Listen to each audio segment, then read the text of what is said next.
দাম্পত্য জীবনে শান্তি আসার জন্য স্ত্রীর অনেক কিছুকে হজম করা শিখতে হয় স্বামীর। নবী করিম সাল্লাল্লাহু আলাইহি ওয়াসাল্লাম জীবনে অনেক ঘটনা ঘটেছে। আয়েশা রাদিয়াল্লাহু তাআলা আনহা ঘরে ছিলেন, তিনি তার নিয়ম ছিল যে স্ত্রীর ঘরে থাকতেন, রান্না বাড়া তিনি করতেন।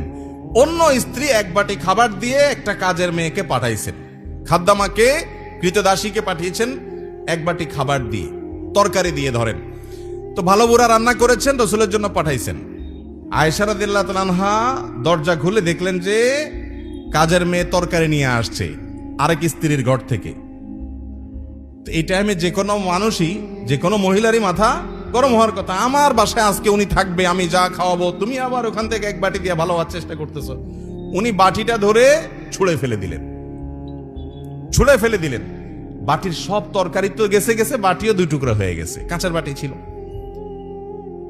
এই দৃশ্য নবী করিম সাল্লাল্লাহু আলাইহি ওয়াসাল্লাম দেখার পর উনি বাইরে হয়ে আসলেন, যা উঠান থেকে নিজের হাতে সে ভাঙা বাটিটা নিয়ে আসলেন। আনার পর একই শেপের একই ধরনের আরেকটা বাটি এই ঘরেও ছিল, আসলে তার ঘরে। ওই খালি বাটিটা নিয়ে কাজের মেয়ের হাতে দিয়ে বললেন, এটা নিয়ে ওই বাসায় চলে যাও এবং খবরদার মুখে তালা, এখানে কি ঘটেছে এর কোনো কথা বলা যাবে না, শুধু বাটিটা সেখানে ফেরত দিবা। ওখানে বাটিটা ফেরত দিছে। যিনি পাঠিয়েছেন তিনি মনে করেছেন যে কি, যে তরকারি রেখে কত সুন্দর করে ধুয়ে সাফ করে আবার বাটিটি দিয়েছে, তিনি অনেক খুশি। এই হাদিস বর্ণনা করার পর কোন মুহাদ্দিস, কোন হাদিস বিশারদ, কোন হাদিসের শেষে এটুকু অতিরিক্ত বর্ণনা করতে পারেন নাই যে নবী করিম সাল্লাল্লাহু আলাইহি ওয়াসাল্লাম আয়েশা রাদিয়াল্লাহু আনহাকে ডেকে দুই চারটা ধমক দিয়েছেন।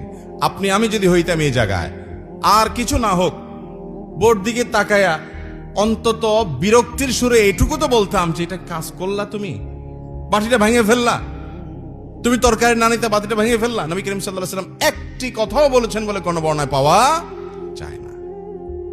দাম্পত্য জীবনে শান্তি আসার জন্য স্ত্রীর অনেক কিছুকে হজম করা শিখতে হয় স্বামীর, আবার একইভাবে স্বামীর অনেক কিছুকে হজম করা শিখতে হয় কার? স্ত্রীর।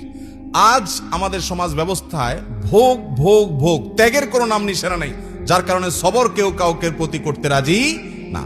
দাম্পত্য জীবনের শান্তির জন্য এই সবর এবং শুকর যা আল্লাহ তাআলা দিয়েছেন সেটার উপরে শুকরিয়া আদায় করার মানসিকতা থাকতে হবে, না হলে কোনোদিনই আপনি শান্তি পাবেন না।